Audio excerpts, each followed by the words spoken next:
Do you want your lawnmower to run just long enough to get the job done, or would you like to have it last just a bit longer? Once you get that mower up and running again after sitting for a while, there's still more work that needs to be done to it. Otherwise, you risk it breaking down on you at the worst time. Now you could skip this important work, but why risk it and start right back at zero again?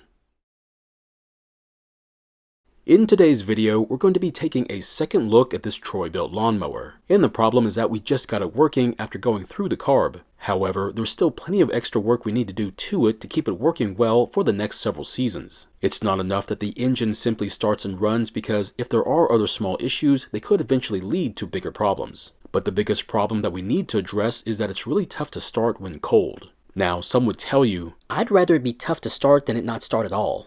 And technically they are right. However, if we can fix it, I'd like for it to be easy instead. And even though I know the air filter is clean, the condition of the fuel, and what the oil looked like last week, it's still good practice to at least check on them before you start a machine. Trust me, that one time when you check the oil and realize that it's dangerously low will be the one time you were glad that you did decide to check on it.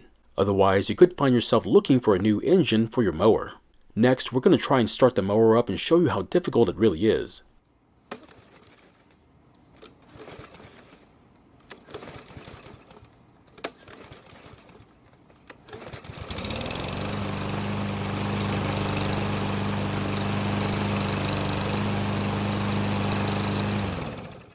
And as you just saw, it took the 5th pull to get the engine started. But I don't know if you noticed it did try and start on the other pulls. So what would cause the engine to be tough to start then? One reason would be that the engine is worn out, but if we use a compression tester, we can find out. The tester will measure how much pressure the engine can make on the compression stroke. And the more pressure it can make, the healthier the engine is. Yes, there's more to it, but I don't want to make things complicated.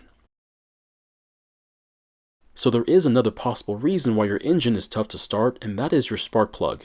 The air gap between the ground and the center electrode might be too wide, which is not ideal. So while it's out, this would be a great time to inspect the gap and adjust it if we need to.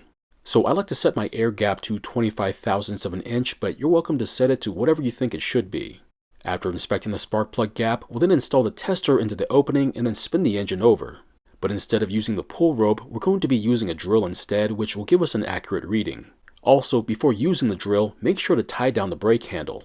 This will disengage the flywheel brake, otherwise you'll have to fight against it, which will affect the reading.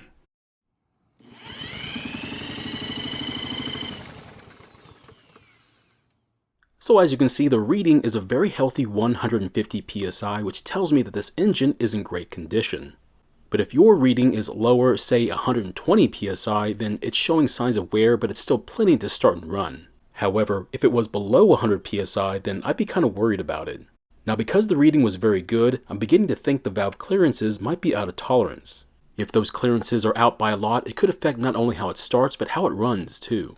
To check the clearances, we'll start by taking the valve cover off. We'll then rotate the engine until one of the rocker arms is all the way down. And that means the other one will be all the way up, and that's the one we'll be checking on. I'll then take my 4 thousandths of an inch feeler gauge and slide it between the arm and the valve stem. So it turns out to be very loose, and that is not what we want, so we'll need to adjust it later on. The reason why is because we want to check the other arm too by doing the very same process as we did to this one. So I've rotated the engine again, making the arm we want to check loose. And just like the other arm, the feeler is much too loose, meaning we'll need to adjust this one too. To make our adjustments, we'll start by loosening that tiny jam bolt in the middle, which will then allow us to turn the nut. We'll then insert the same feeler gauge as before, and while moving it around in the clearance, we'll then turn the adjusting nut until the feeler almost gets stuck. After that, we'll then tighten the jam bolt while holding the nut to keep it from moving.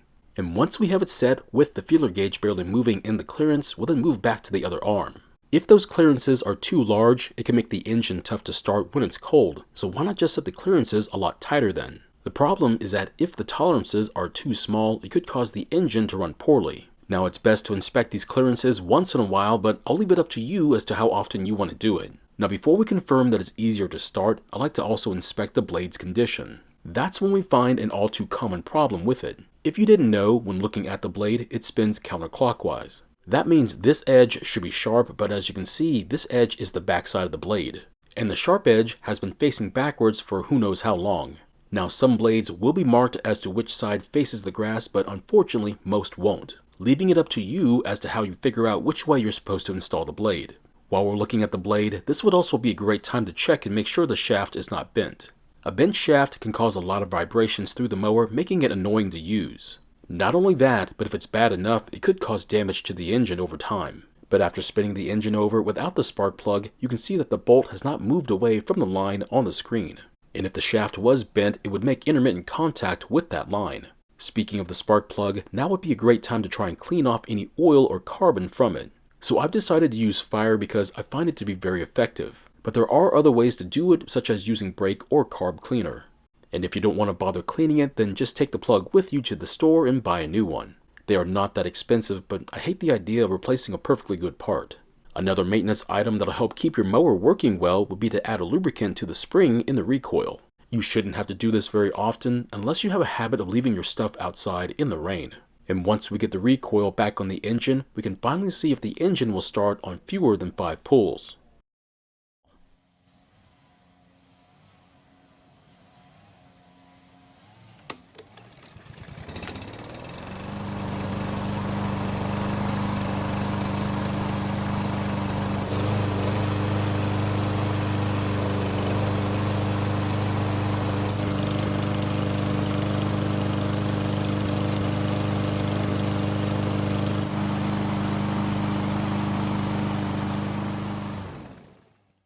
Well, I would say that was a huge improvement from the first start where it took a lot more pulls to start. But now, let's see if it'll start back up when the engine is hot.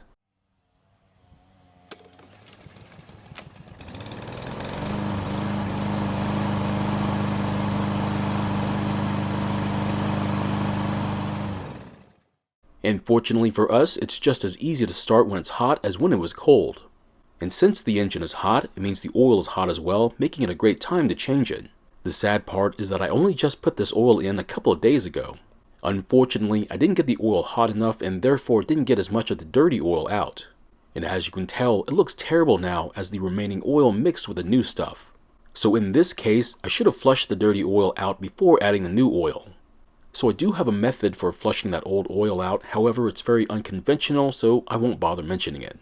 Also, if you want your engine to last a long time, I'd recommend not overfilling it as it could damage it because of how the engine is designed. And the last item I want to mention is to check on the fasteners on the mower. And that's because over time they can come loose and eventually fall off just like this one has.